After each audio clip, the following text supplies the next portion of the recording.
Всем привет! В здании отец Эд. Сегодня мы посмотрим видео от ютубера The Unlucky Tag. Это у нас видео из рубрики ретроспектива Томаса. Это у нас 15 сезон и День Дизелей. Ух, чувствую, меня тут прорывать будет капец. Учитывая мою ту реакцию на обзор на 14 сезон и фильм «Спасение с Туманного острова». Ладно, хватит болтать, пора начинать. История производства.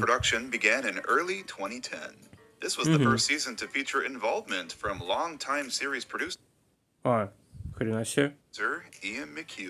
He joined the team this year as the show's line producer, handling most of the logistical stuff. As we all know, he got quite a bit more involved with the show itself a couple years later.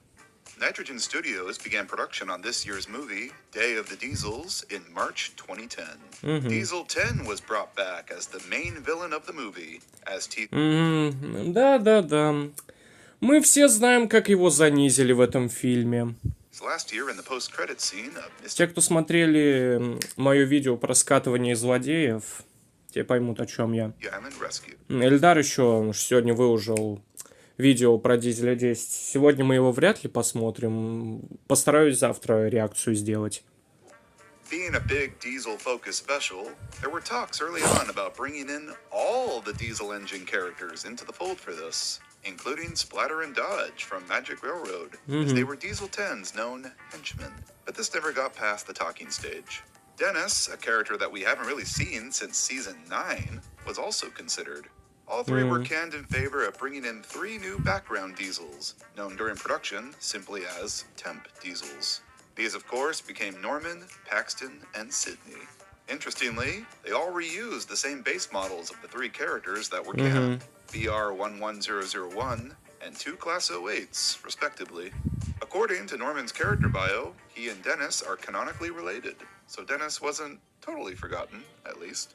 Ну да.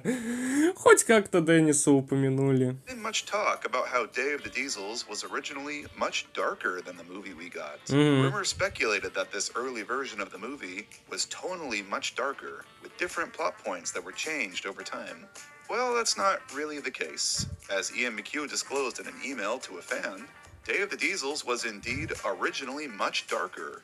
Literally, not tonally. Scenes like the line-side fire in the opening scene featured much heavier smoke, and the interior lighting of the Diesel Works was more moody. Allegedly, the scene where Percy first arrived at the Diesel Works took place at night. This first cut was pretty much the same as the final version we got. Ну да, но только в финальной версии это уже в дневное время было. It's just... О, был еще же это, на ютубе, по-моему, был этот, типа, кадр какой-то вот... Ой, кто кадр? Отрывок, где, типа, Томас куда-то приезжает, там вот что-то Дизель 10 хватает, и... Короче, какой-то бред там происходит. Некоторые реально верили, что это якобы удаленная сцена из фильма «День Дизелей». Но по факту это всего лишь фейк. Literally darker, and was sent back to Nitrogen at Hit's request to brighten it up a bit. Rupert Degas officially joined the voice cast this year after auditioning for Diesel 10 last year. He took over a ton of characters, all of which speak for the first time this season, including Birdie, Dart, Flynn, and Butch. For some strange reason, season 15 aired surprisingly early in March of 2011. Ну да, это правда, кстати. Long before Day of the Diesels premiered in late summer. Хотя вообще по канону фильм «День Дизелей» должен, происходит до 15 сезона. Meaning all the new characters like Belle, Flynn, etc. all made their debuts in these episodes rather than in the special. All of which take place after the special. It's such a mess. Да. Ну, это же Nitrogen Era, им похер было. На таймлайн и все прочее. Так, обзор на фильм. Ух, сейчас материться буду. Посмотрим. Так. Не так плохо, но все равно херня. Before, I brought Trampy along for the ride, and we watched it together. For him, it was his first ever time seeing it. They're just rage-baiting Percy. Oh, Percy, I'm sorry. We were just busy hanging out without you. I'm so sorry, Percy. Bye-bye, Percy. So he'll be giving you all his thoughts on things here, too. Our watch-along highlights are up now on my second channel, link below. So, Day of the Diesels. Everything special that this movie does, other Thomas movies before and after have done far better. Percy as the lead? Tale of the Brave did it better. Diesel 10 as the main villain? Way better in Magic Railroad. A Percy and Thomas fallout? Again, way better in Tale of the Brave. A big be-all, end-all Steamy versus Diesel conflict? We already did that in Calling All Engines. And for how mid that special is, yeah, it did it better. Let's get into it. The plot of this is Thomas starts taking a liking to some new engines and starts spending all his time with them instead of Percy. Percy, feeling neglected, seeks friendship from others and falls into the wrong hands.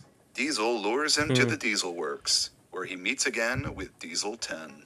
Diesel 10 has his own plans and manipulates Percy into thinking he's friends with them to help him with his ultimate goal, to take over the Steamworks. I applaud the notion to give Percy the lead of this. It's a breath of fresh air seeing a movie that isn't about Thomas. I'm not really a fan of Percy's arc in this, though, and how he's characterized. He's just so stupid in it. Like, I know Percy is not the brightest bulb in the box, and he is the child of the main group, but the fact he's unable to see through the Diesel's pretty frankly transparent motives and quickly become so trusting of Diesel 10 feels really out of character to me. Like, I get that's the whole point. He was feeling vulnerable and betrayed by Thomas, so he allowed himself to be blinded and manipulated. But the Percy we know, the real Percy, is so much smarter than that. The fact all it took for him to get to such a point was to just see Thomas spend time with another engine. They act like the two are totally inseparable, like Thomas is cheating on him or something. It's way too... Изменяет.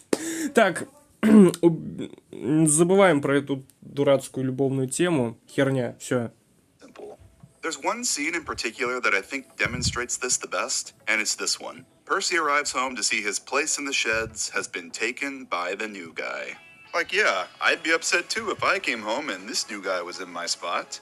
And Thomas has, like, zero reaction to this. I mean, the guy is starting to cry, and he doesn't say anything? What a horrible friend. Compare this moment with Tale of the Brave, where Percy and Thomas's fallout was way more nuanced. Percy felt betrayed because Thomas wouldn't support him when he said he saw a monster in the night. There are monsters on Sodor. You saw those enormous footprints. Tell them. I don't know what I saw, Percy, but I don't think it could have really been a monster. Thomas, being true to himself in that moment, unfortunately had his own knowledge on the subject, which we understand completely because we saw how he came to that conclusion earlier, and it just didn't align with his friends. Thomas clearly feels guilty about it and tries to make it up to Percy, but Percy needs space, and he ends up making a pretty rash decision as a form of retaliation. Both characters act pretty naturally. They're aware of each other's feelings, and we, the audience, understand where both of them are coming from. Whereas here, I just think, what the hell is even going on through Thomas's head right now? Is he totally blind to how Percy's feeling? Does he even care? I think this story suffers Ему плевать. from not giving any focus on Thomas to understand his perspective on things. Since we don't know what's going on with him, he just comes off as a bad friend. A single scene at the end where the two have a heart-to-heart, explain why they did what they did, and apologize to each other would have gone a long way. But of course, we don't get that. We get this mushy crap instead. When I'm with you, I feel most proud of all, and most special of all. Percy and Thomas both suck in this. Да-да, согласен. Let's move on to Diesel 10. О, сейчас пипец. This was his big comeback as a major villain. I don't dislike this portrayal of him. As a seedy, conniving, plays the long game type of villain, it's a fun take on the character. I'm not a big fan of the voice, though. He kind of just sounds like some guy. The Steamworks is ours now! Ну, да, озвучка... Ну, не, я бы не сказал, что она плохая. Ну и не шедевр. Вот Нил Кроун — это шедевр. That is not his voice. What the f*** was that? That didn't sound anything like the voice. That was not his voice. That was just Guy. That was just a Guy voice. It's like, dude, Diesel 10 loses, like, I've said this before, I'll say it again. Diesel 10 loses, like, 75% of his sauce when he just sounds like a normal guy. You're right. He's supposed to sound like a nut job. That's like, yeah, he's supposed to sound like he's insane. Diesel 10's plan here doesn't really make any sense. Okay, so the Diesels all feel neglected by Topham because he let their diesel works fall into disrepair. So Diesel 10's plan is to get an engine, Percy, to kidnap Kevin so Victor would leave the steamworks to go look for him, so it would be left unattended for them to take it over. And do what exactly? Use the steamworks to mend themselves? Destroy it so the steam engines can feel the same neglect that they feel? No, they just sort of play around in it. Ну, это вообще охереть не встать. Да. Вместо того, чтобы что-то тут разнести, блин, расхерачить всю эту мастерскую. Ну, хотя они там действительно там... Они там буфера чуть не расхерачили. This was the end goal. Они, блин, тут катаются, блин, на подъемниках. Wanted a jungle gym? Diesel 10 says taking it over will somehow make Topham listen to them. When we have the steamworks, Sir Topham Hatt will listen to us. Господи, Дизель 10, нахер тебе это надо? Ты возьми своей клешней толстого инспектора и скажи ему, если ты, мразь такая, не сделаешь нам новую дизельную мастерскую, я тебя раздавлю, падла. Ну вот, чё нет-то? Это вполне в духе Дизеля 10. Oh, exactly. I would think Topham would be less inclined to give you all a new diesel works after something like that. I also don't understand why Victor had to be lured out for the diesels to take the steamworks over. I mean, it's not like Victor could do anything if they all charged the steamworks at once. Diesel 10 could just knock him over if he really wanted to. It's not По like факту. Victor has like guns and is like gonna shoot at them if they come to the steamworks. Like, I don't know why it's such an obstacle. Victor takes out his, like, iconic arms, and he pulls out a shotgun, and he's like, don't you dare step inside here. Comparing this to Magic Railroad, Diesel 10's goal there was very clear. Destroy Ну, это понятно, да. because that would end life for the steam engines. Here, it's weird and vague, and it doesn't really make any sense. It reads like they А just тут никакого смысла нету. wanted that visual of Diesel 10 spinning on the turntable, and they wrote the entire movie around that. He's just kind of lame here. Let's talk about the steamy versus diesel conflict some more. Because Tak. this is what? The fourth movie to dabble with that? There are some racist undertones here. The steam engines О, don't да. trust the diesels because the stereotype is that they're always up to something.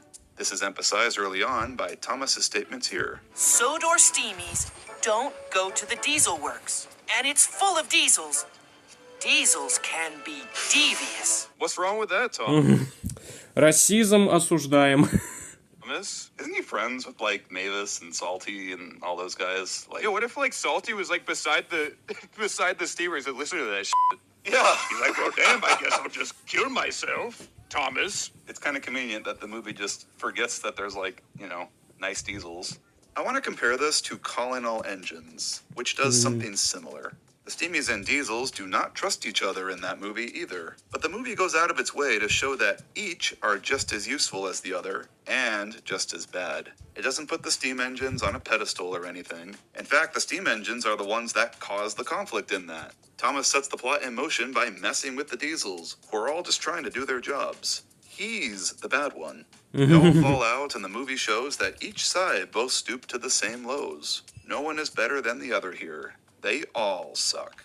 The resolution is found by them coming to an understanding. Thomas makes this speech about how they, as engines, steam or diesel, can only prosper if they all work together, and they all finally see eye to eye. Calling All Engines is pretty meh overall, but it handled this race allegory really tastefully. Here, it's far more black and white. Steam engines are the good guys, diesels are the bad. Thomas's pretty hateful comments end up being totally true. Расизм. Because the diesels are all devious, and they play Percy. And the resolution to this conflict just kind of happens. Topham steps in and tells everyone to shut up and get along. Is this the climax of the movie? This is. It's so nothing. Is there not going to be, like, a whole, like... Come on, man. Like there was this whole build-up, this whole, like, Like they all charge to the steamworks. It's this epic thing, and then like nothing happens. They just talk. Oh my god, dude, are you serious? There isn't really much of a moment where they all come to understand each other. There's the start of a moment like this, but it's kind of undermined by having Topham show up and assert his dominance over them. Nor is there an exciting climax where the heroes win and the villains get their just dues, which, in a way simpler movie like this, probably would have been more satisfying. I think I would have liked to see Percy give Diesel 10 his just desserts.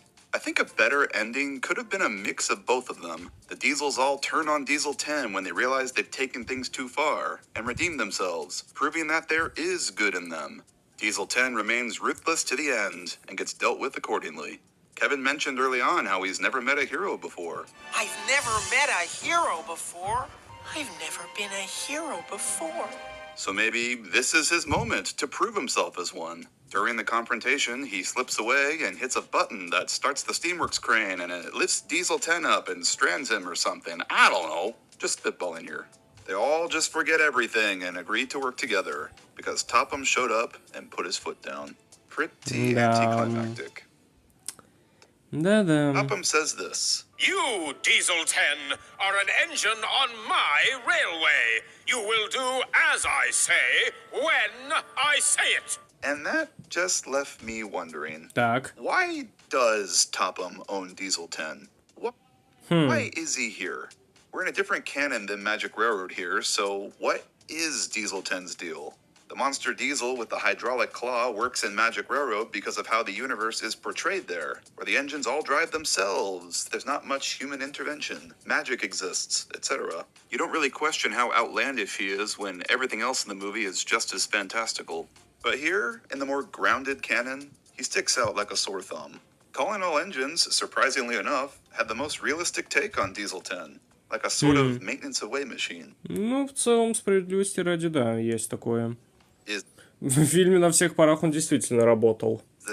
А здесь он тупо тусуется с дизелями. It kind of seems like Diesel 10 just stays at the dilapidated diesel works all day. His lion's den, in the shadows, away from the steam engines. And then I was left thinking, this whole conflict only occurred because Topham neglected the diesel works. He let it all fall into disrepair. The steamies didn't. And when the diesels tried to tell Topham about their problem, they were ignored. You should tell Sir Topham Hatt that you need a new diesel works. We have. But Sir Topham Hatt doesn't listen to diesels.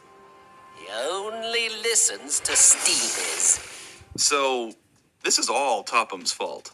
It's weird how the diesels seem more mad at the steamies than they are at Topham. Because from what I'm understanding, this is a conflict that doesn't even really concern the steamies.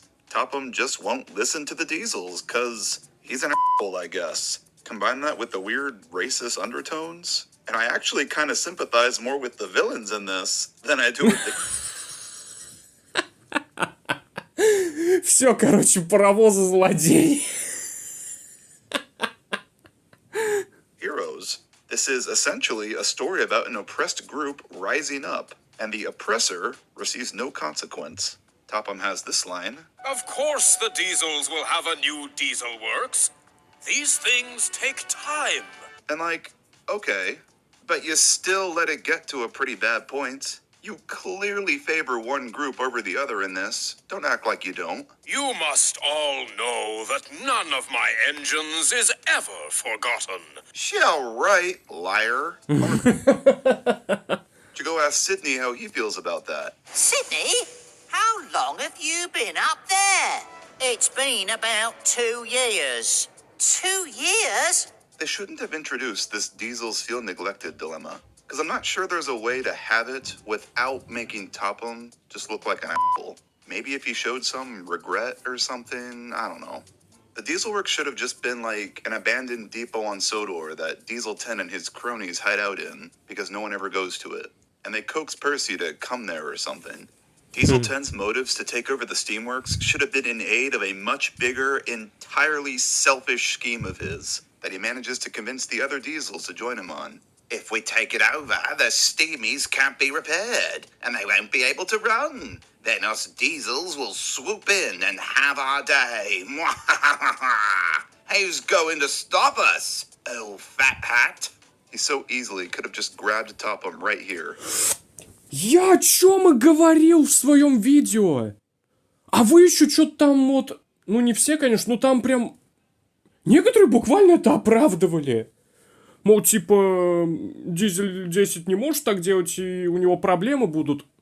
А Дизелю 10 не насрать на все эти проблемы. Он слиняет благополучно с места преступления, и все. Вот! Вот истинная концовка. That all being said, Day of the Diesels is not at all the worst Thomas movie. I actually think it's a little better than I remember. Despite all these problems, it does do some things right. I really like Diesel in this. Using him to manipulate Percy to bait him to the Diesel Works was good and perfectly in character for him. There's hardly any stupid rhyming, which was a real delight. They did a rhyme towards the end that totally caught me off guard. We'll fetch all our friends. We'll hoot and we'll toot. We'll wheesh and we'll whoosh. Oh my god. Oh All right, my Thomas, god. shut the Oh hell my up. god. Go. I forgot about the rhyming. Like, this whole movie didn't rhyme at all, really, until just now. I think Thomas reminded me. That this is a Sharon Miller production. That felt so out of place. Wow. And overall, I like the tone of this movie. Structure-wise, it's solid. What happens in one scene affects the next, and so on. Belle and Flynn are whatever characters, but to the movie's credit, there is a point to them being set up. There is a payoff to them. They put out the big fire at the end. Unlike Misty Island, which wastes so much time setting up stuff that doesn't affect the plot. Да, It is definitely a step above Misty Island. A large step above. согласен. I might even say that this is better than Bwubba. But it's still a snore fest. It's not exactly a very exciting movie, and overall it's just pretty boring. It's a lot of just Percy going back and forth from the steam engines to the diesels, and there's not that much action. It has quite a few problems, and is overall pretty forgettable. Trampy put it best. It's like crazy going from Day of the Diesels to this. What a fucking whiplash. Yeah. I already forgot everything. That, in a nutshell, is Day of the Diesels. The biggest nothing burger of a Thomas movie ever. Most of the major stuff that it does, other Thomas movies have done better.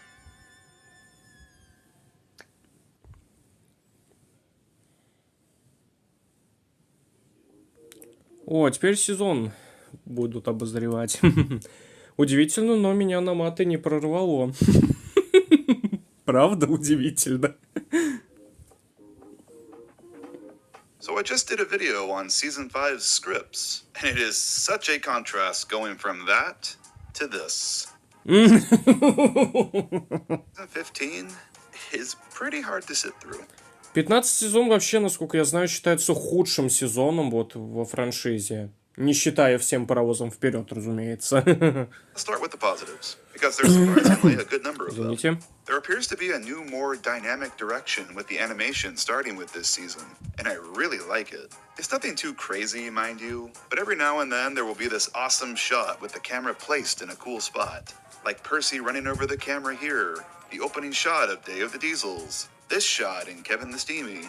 I like how the camera kind of follows Kevin as he skids here, almost like it's handheld. After 2 seasons with very monotonous direction, this was a nice change-up. This is the kind of stuff I love seeing in CGI Thomas. They're starting to fully take advantage of the CGI medium here, and that's great to see. The general world feels a lot more alive this season, with a lot more activity going on in the background. Trains will now just pass by randomly in the middle of a scene, or they'll have some human activity going on somewhere in the shot. I like seeing some of the subtleties, like how James slowly sinks lower into the mud during his little monologue here, or how Flynn's road wheels sort of dangle and turn when he's in motion. In Stuck on You, James passes Thomas with flatbeds with wheels on them, and when he passes them again later on, going the opposite direction, he's pulling that same train, but his flatbeds are empty, implying he took them somewhere to be unloaded. What great attention to detail. The train consists are also a lot more interesting this year, and they're a much more realistic length.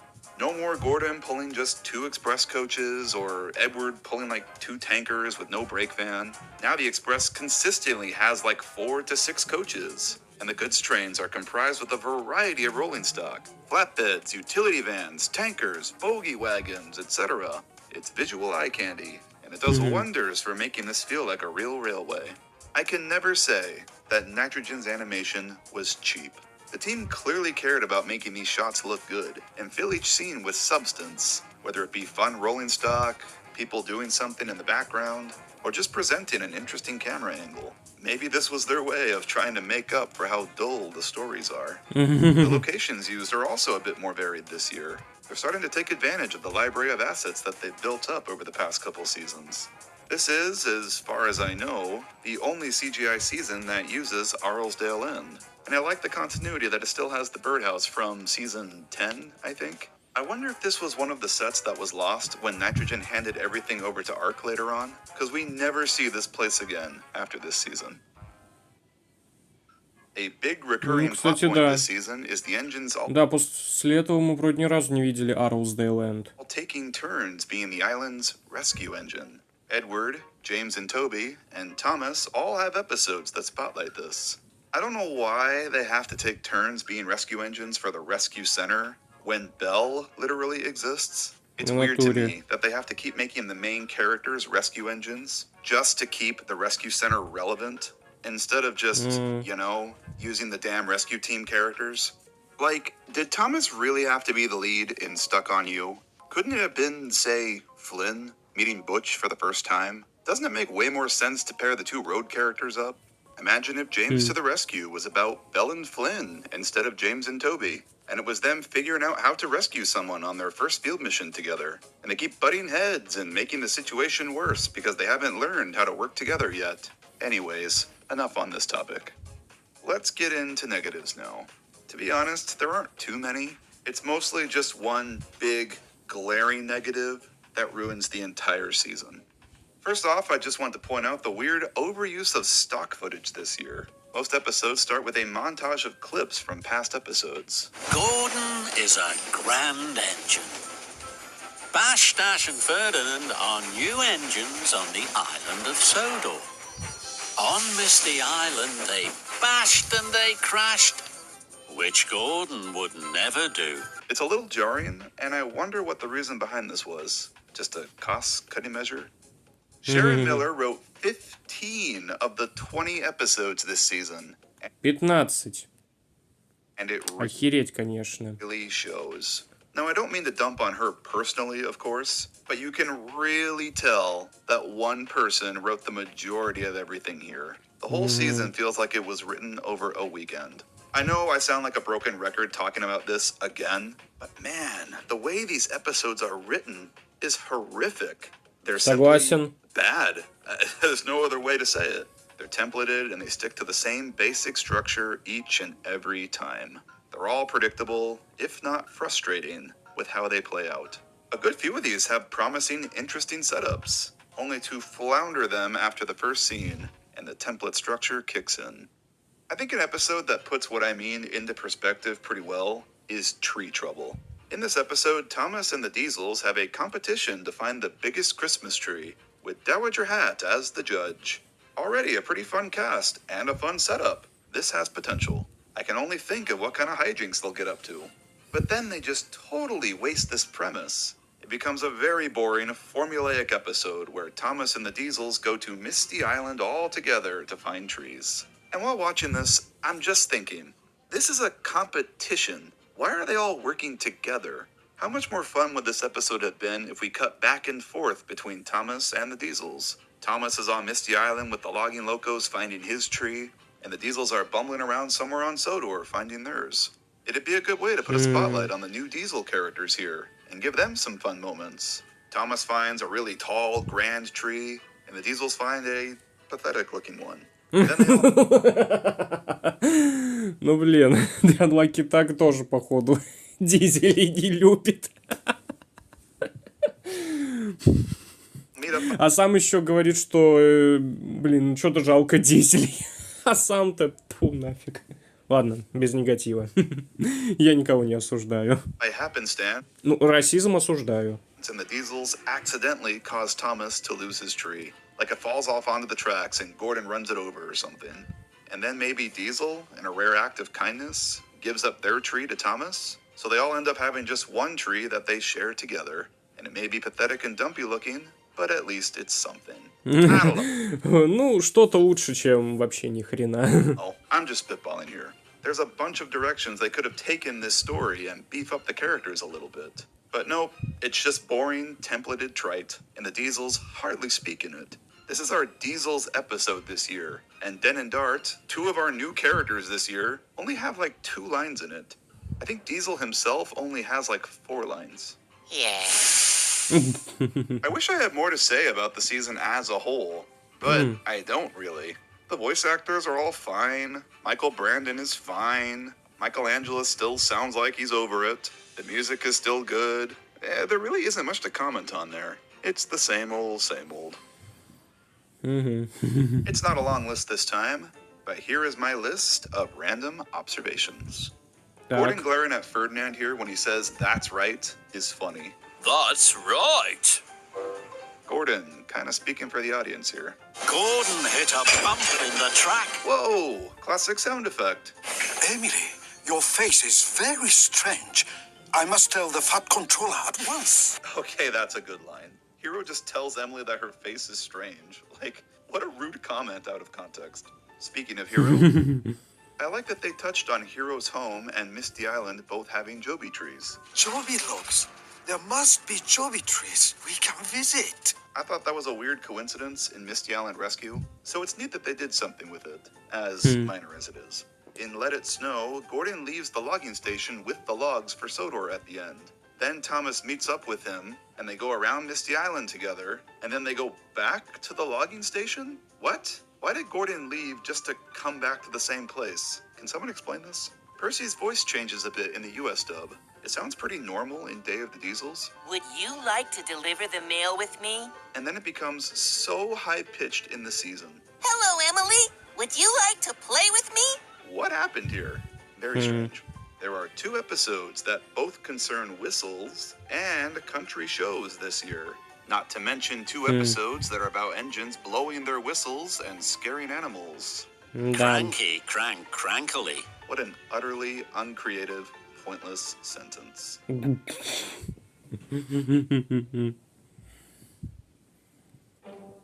Персонажи. Вот это кадр, нахер. In 3rd place this year, we have Gordon О, with как. 2 lead roles. In 2nd place, we have a tie between Percy and Toby О, как. with 3 leads each. Nice to see Toby rank so high for once. And in 1st place, to no one's shock, is Thomas, Ну, кто бы сомневался, действительно. with 9 leads again this time.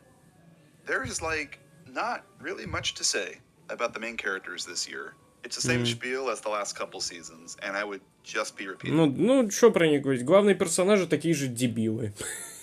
На протяжении всей этой эры. Myself. But there are a couple outliers, though not for the best reasons. Percy, frankly, just kind of sucks this year. I love that he was the main character of the special this year, but I don't really like him in it. He does have an arc in the movie, and he grows a bit by the end of it, only for it not to matter one bit going into the season, where he becomes a total idiot again. He's even Idiot.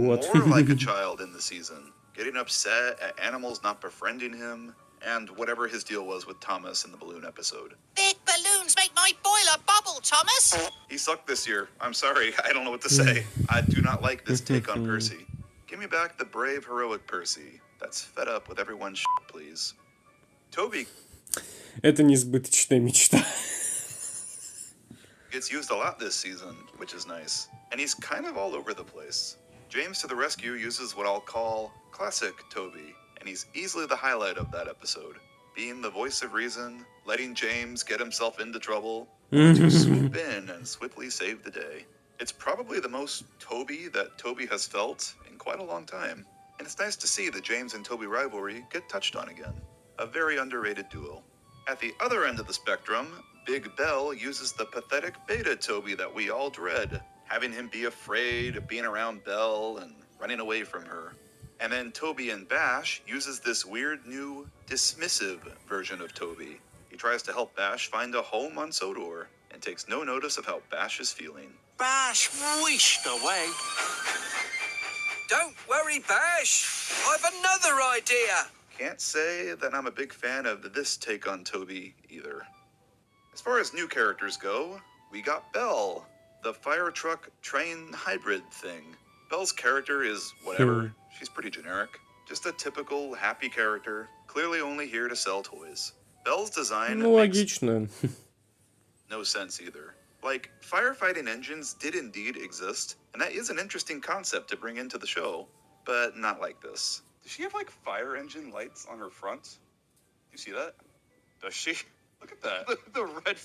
the red fire truck lights. Oh my gosh. What a horrible design.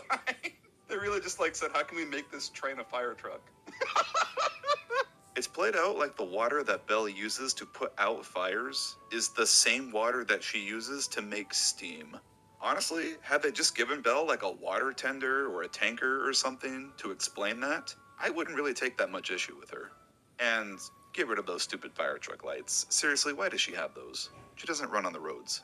There's apparently a theory that Belle, at least in the nitrogen seasons, wasn't actually a part of the rescue team. It's never textually stated that she works for them at any point. She doesn't wear their logo, and she doesn't appear with them when they're all together next season. So, by this logic, she's just a random tank engine that just so happens to be fitted with water cannons that Topham just so happens to own because reasons. I don't know if I fully buy it because they do show her at the rescue center in Day of the Diesels, but I figured I'd still mention it since it is kind of an interesting theory. There is some evidence behind it. Fiery Flynn is, well, he certainly exists. They tried to make a train look like a fire truck, only to just bring in a literal fire truck. I don't even know why Flynn is here, other than the obvious. Мерчендайз. Didn't really need him. His role could have so easily just been played by Belle. He comes in halfway through the story to play the same role in the story that Belle was already playing. The new face that Thomas spends time with to make Percy jealous. But we gotta squeeze out as many toys as possible out of this thing, right? Flynn might be the dumbest character introduced in the show so far. Да, потушил, блин, двух паровозов, которые не нуждались в помощи. Ну, блин, это гениально, блин. I'll get to his episode shortly. Den and Dart I actually like, though they don't do much this year, and they hardly get any focus. The Diesel Works having its own set of locomotives to man the yard and sort things makes sense. They fit into the world pretty well, I think. I like their designs and their characterizations. Den is slow and bumbling, but he's the bronze, and Dart is small, but clearly the brains. They got kind of a George and Lenny thing going on. I noticed that Den's voice changes a couple times this year. If you're broken, we fix you. I think. Well, what I mean is... Fiery Flynn fudges it! А вот тут вот Дэна по какой-то причине Руперт Дегас озвучил. Там вот его озвучил Кит Уикхем. И причем... Нет, Дэна вообще Кит Уикхем озвучил, но в серии «Пожарный Флинн» его почему-то Руперт Дегас озвучил. What on earth happened there? Were those temp tracks that got left in? We got the 3 Glupshido Diesels too. Norman, Paxton, and Sydney. It's so interesting seeing these 3 here as just background dressing, knowing that they all become pretty established recurring characters later on in the show, especially Paxton. Seeing Paxton be portrayed as a troublemaker here and join the Diesels taking over the Steamworks is so weird. A glaring contrast with how he is characterized later on. I love how they establish that Sydney is stuck in the Dieselworks without wheels, and they don't show him joining the others when they charge the Steamworks. So, Sydney was canonically inside the Dieselworks. Удивительно, что он выжил, правда? Caught fire, right? I want to see this part of the movie from his perspective. Can you imagine? Something I can praise. Он был в ахере, наверное, когда увидел, что тут все нахер горит. Season 15-4 is how much it uses the side cast. After 2 seasons of getting pretty much only the Steam team in the spotlight, it's a breath of fresh air to see so much focus on other characters. This is the first season in a long time that Thomas doesn't have the premiere episode. He actually doesn't get a lead until 7 episodes in. That is crazy. They actually let Thomas take a backseat this year. The Logging Locos got a trilogy. first time in a long time that we've had a multi-parter. Each episode focuses on one of them being paired with another engine. Ferdinand with Gordon, Bash with Toby, and Dash with Emily. They are a bit overused this season. They're in a ton of episodes. And I find this three-parter kind of a missed opportunity. The episodes are all focused on the engine that they get paired with, not on the logging locos themselves. We don't really learn much of anything about them from these. Bash is the outlier in his episode. We learn that he grows homesick when he's away from Misty Island. It's not much, but it's something at least. I thought it was kind of funny that he's scared of cows. And Bash huffed away in a hurry. Ferdinand also was given the opportunity to say more than 2 words, which I guess is neat. Of course I will. I'll go and get Rocky right away. You look after Mr. Lion. Пополнил свой словарный запас. It's a little surreal hearing him say full sentences. Spencer got a lead, which was surprising. Now, I've seen people say that his episode is one of the alright ones this year, because it's a rare glimmer of Spencer being a decent person for once. But I don't know. This one feels kinda wrong to me. Like, this shouldn't be a Spencer episode. He goes the whole episode being pompous, only to have this random change of heart when he finds out that Percy is out lost in the fog somewhere. I feel like this is more of a Gordon type of story, not really Spencer. Like, why does Spencer all of a sudden care so much about Percy's well-being? Like, with Gordon, I would get why. But with Spencer, it feels totally random, considering he's never shown any empathy for the other characters prior to this. But hey, maybe that's just me. I found it pretty boring, honestly, and visually, really hard to look at. You can't see anything. I get that that's the whole point. It's so foggy that the characters themselves can't make anything out. But as a viewer, it's just unpleasant to watch. I think about foggy episodes in the model series, and how those got the point across just fine, while still being nice to look at. There was a big focus on the non-rail characters this year. Many of them got some time in the spotlight. Kevin got an episode, as did Butch, Birdie, and of course Flynn. Harold appeared quite a bit, and even Trevor got a cameo. Халявное камео. Speaks for the first time in CGI, and gets to be a lead in an episode. It's really nice to see him again. But I have some thoughts on him, which I'll talk about more in a bit. For the first time ever, Butch speaks. You know, Butch, the tow truck that's only been in the background of the past, 10 seasons? I have no idea why they decided to bring in Butch of all characters and give him a speaking role. Like, who at Hit suggested this? But I'm not complaining about it. After Sir Handel's return in season 10, Butch is the second major returnee character to the show. I remember the reaction to this was crazy when it first aired. It was the total highlight of the season. His episode really isn't that special, though. They gave him a magnet instead of a typical tow hook, and we all know the only reason they did that is because the Butch toys use magnets. This entire episode was written around that soul gimmick. It's pretty lame. I'm happy to see Butch regardless, though. It's nice that they're branching out and bringing in more old characters. Cranky doesn't do much, but he does have this moment where he befriends a seagull. This is my friend, Seagull.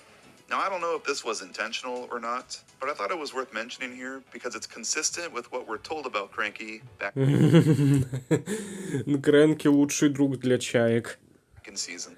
Пока они спят у него на стреле крана, он работает.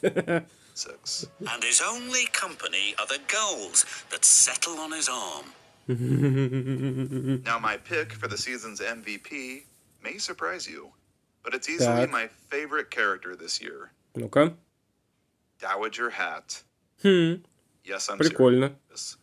In a year of totally brainless, annoying characters, Dowager Hat stands out as a real highlight. She's present in many episodes this year, and every time she popped up, it made that episode a little better.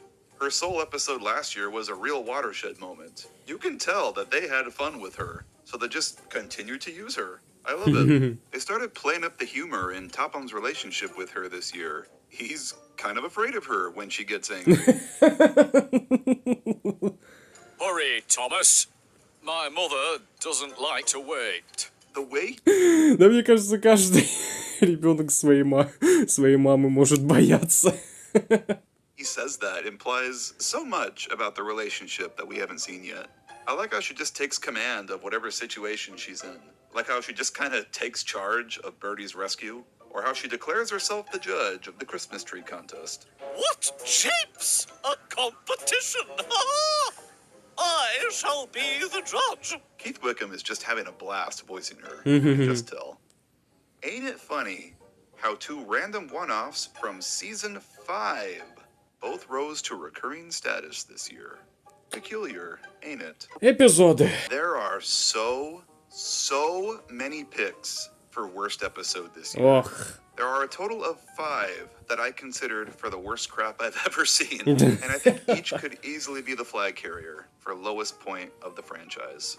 Wonky Whistle is the obvious pick for worst episode of the О, season. да. It's notorious for how bad it is. It may be the quintessential example of the typical Nitrogen era episode experience. Thomas is the biggest idiot ever here. The plot is about him blowing his broken whistle, which frightens everyone he comes across and causes problems. А вот у меня вопрос. А Томас что, вообще типа не слышит, что у него со свитком вообще какой-то происходит? Алло. The glaring issue with this is that Thomas is unable to hear his own whistle.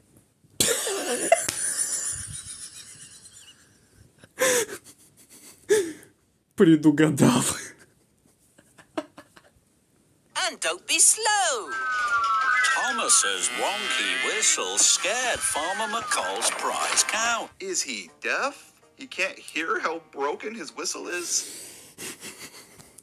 Определенно глухой. It's such trash. Fiery Flynn is unbelievably stupid.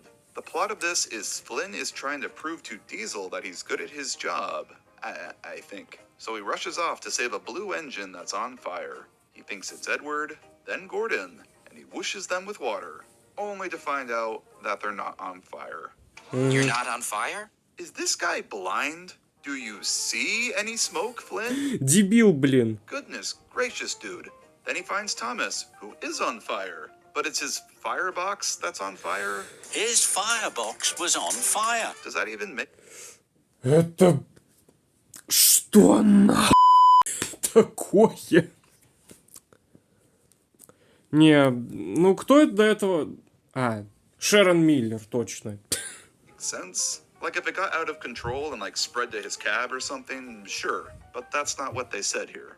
Yes, the firebox is on fire. And also, water is wet. And the ground is made of ground. So Flynn tries to rescue Thomas, and then he finds out he's out of water because he wasted it all earlier. So he enlists the Diesel's help, and their crews all jump into action. You will save Thomas. And I'm just here thinking, those crew guys could have jumped in at any time to save Thomas. Because they clearly didn't need Flynn to do it.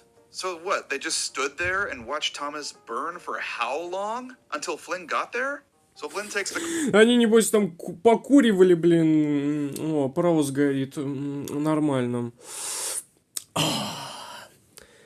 Блин, хорошо стоим, ребятки. Может, что-нибудь это... Ой, так, все, хватит. Credit for the rescue, and then thanks the Diesels for their help, who all just sat there and did nothing, and not the people who actually did the work. Thank you, Diesels. Thank you, my firefighter friends. What an awful, awful episode. And an awful lead character. Flynn sucks. I don't like this guy. This is the episode that I choose for the sum up this year, by the way. It's the typical season 15 experience. Dumb plot, dumb characters, makes use of the new toys, and it has Dowager Hat. Fiddlesticks and feathers! Hold on to your hats! Season 15 Да нахер за шляпу-то держаться в вагонах. in a nutshell. Ну, кроме толстого инспектора, разумеется. The complete lack of logic present in James to the Rescue is astounding, just so the plot can happen. James and Toby are the rescue engines today and are tasked with re-railing Gordon. And James thinks he can rescue Gordon by pulling him, and then pushing him, and then ramming into him. He hit Gordon's buffer with a biff and a bash and a terrible smash. Did James Ну, Джеймс, ты... Дебил, блин. really think doing any of that would somehow Это настолько тупо, что смешно. derail Gordon. I know James is kind of an idiot usually, that's like his thing, but this is just a whole new level. Everyone is so brainless this year, it's frustrating. Уровень ебать повысился. Toby's the highlight of this episode. Thank goodness he's here for some levity. Да. And the astounding lack of logic persists in Up, Up, and Away, the infamous episode where Thomas and Percy transport a balloon on a flatbed. I have so many questions. Why are the trains delivering something as medial as a balloon? В Why натуре. are 2 engines needed for this job? Зачем? Why are the balloons being blown up before being transported? Why does Mr. Bubbles stay at the docks and not go with them to the show? Why? А вот у меня вопрос, вот как он их надувает? Ну, то есть, у него нету никаких приспособлений, он их сам надувает, вот даже вот можно видеть, что он тут стоит, блин, весь, как будто, блин, ну как, даже не как будто, он задыхается прям. Он явно устал, надувая все эти гребаные шары, блин. И они настолько здоровые, как он их надувает, алло? Что за бред? Why is he, a human, blowing all these balloons up? Действительно, но... They literally show us that he blew up the balloons all by himself. Вот. He's winded afterward. They do know that balloons blown up by humans don't float, right? They need helium to float. Oh my god, this is such garbage. Да. A real low point for the franchise. But as bad as all of these episodes are, I think there is a worse one that trumps them all. Так. My pick for worst episode this season is Percy's new friends. Everyone is too busy to play with Percy. Huh. Similar set. Действительно, все заняты. А мне интересно, а почему Перси ничем не занят? Что это за херня вообще? Up is Day of the Diesels. The drastically different directions that each take is a funny contrast. Percy decides to befriend animals, but he's too loud and he keeps scaring them away. This is the plot of a Thomas the Tank Engine episode. Every other bad episode I just talked about sucks really hard, like really hard, but they all at least have a glimmer of something. Like Up, Up, and Away at least has this funny line. My hat! My hat! My hat! All the hats were hatless. Ну, этот прикол только в оригинальной версии есть. В русском дубляже такого нет прикола. James to the rescue at least has Toby being Toby and a cool crush. Fiery Flynn at least has a fun cast. Wonky Whistle at the furthest stretch at least has a moral. Percy's new friends doesn't even have that. At least not a good one anyway. What even is the moral of this one? Learn to be quiet around animals so you can befriend them and take them away from their habitats and bring them home with you? Like, seriously? That's how the episode ends? Everyone, meet my new friends. А потом пришли машинисты, расстреляли всех этих животных, забрали домой, пожарили и съели. This is awful. Ну а что, мы же их не видели после этого? Значит, их сожрали. Just awful. А может, это был изначальный план Перси? Он привез хавчик своему машинисту. Вот. As for my favorites, I totally recognize that my answer should probably be Edward the Hero. It's genuinely the best episode of the lot. It's a sort of day in the life of Edward type of story, and how he helps everyone he comes across without even realizing it. It has a good moral, and Edward's in character. I also like that Charlie still calls Edward Eddie from last season. You're funny, Eddie. Thank you. Solid continuity. But if I said that this was my favorite, I would be lying. The episode that I actually got the most out of this year, and what I would also say is the season's standout, is Stop That Bus. This is an episode that is so off-the-wall crazy that it somehow wraps around from being bad to being good again. Or at the very least, entertaining. Like, everything here is wrong, and doesn't really make sense. Birdie is waiting to pick up Dowager Hat for something. В натуре. Why does Birdie wait in the middle of nowhere for Dowager Hat? Wouldn't it make more sense for him to drive to her house to pick her up? Ну, не знаю, или хотя бы к автобусной остановке какой-нибудь подъехать. Who's driving? Ну, как бы, по факту же, вообще автобусы, они не подъезжают к дому. какого-либо человека. Автобусы всегда к автобусной остановке подъезжают. Dowager to this random spot in the middle of the countryside to meet a bus. And why can't whoever drove her there just drive her to tea or wherever she's going? I'd also argue that Birdie's character is wrong. Birdie's whole thing has always been that he thinks he's superior to Thomas because he's not stuck to the rails like him. Like, yeah, they're friends, of course, and they help each other out, but Birdie has always maintained that opinion. That's why he always wants to race Thomas, to prove himself. But I still won the race, tooted Bertie. Here, he just freely admits to Thomas that he's jealous of him. You see things Да. I can never see. You do things I can never do. I wait to pick up passengers. This is not Birdie. Birdie would never say that.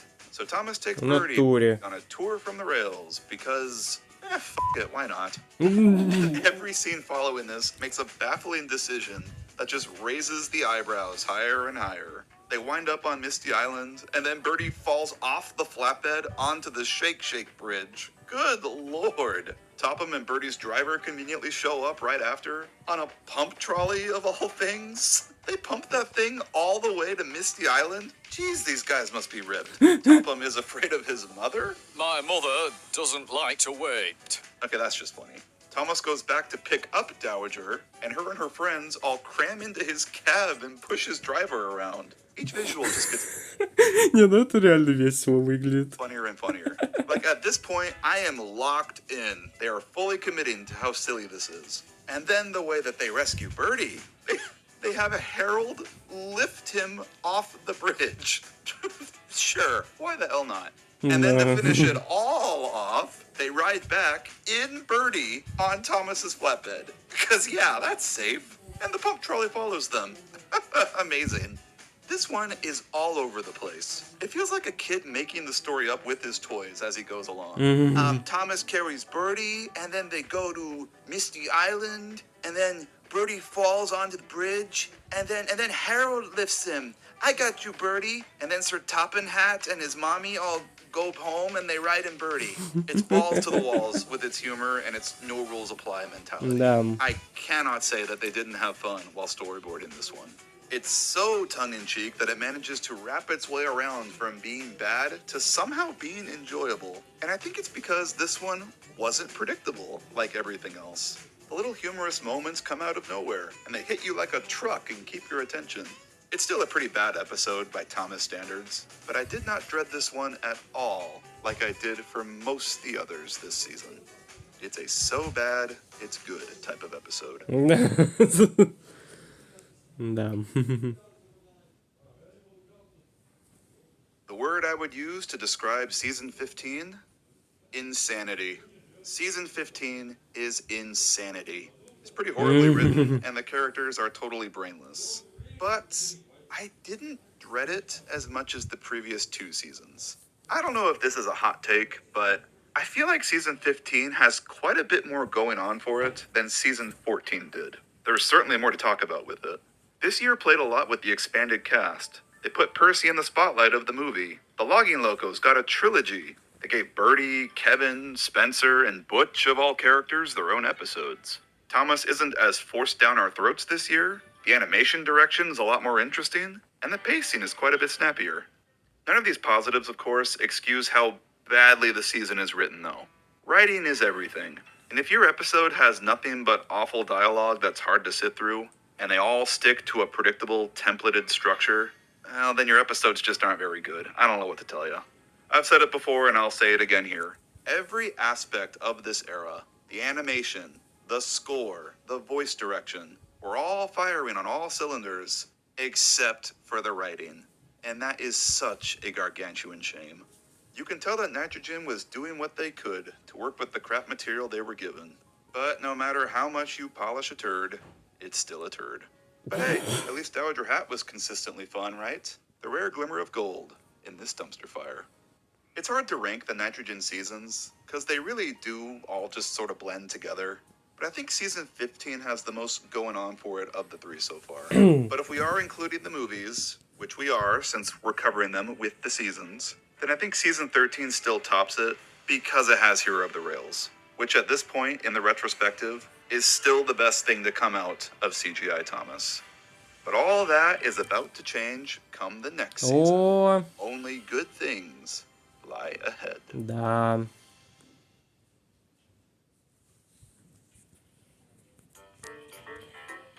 Since this video was so Diesel 10 heavy, and with the holidays around the corner, I think there's only one video appropriate to spotlight here.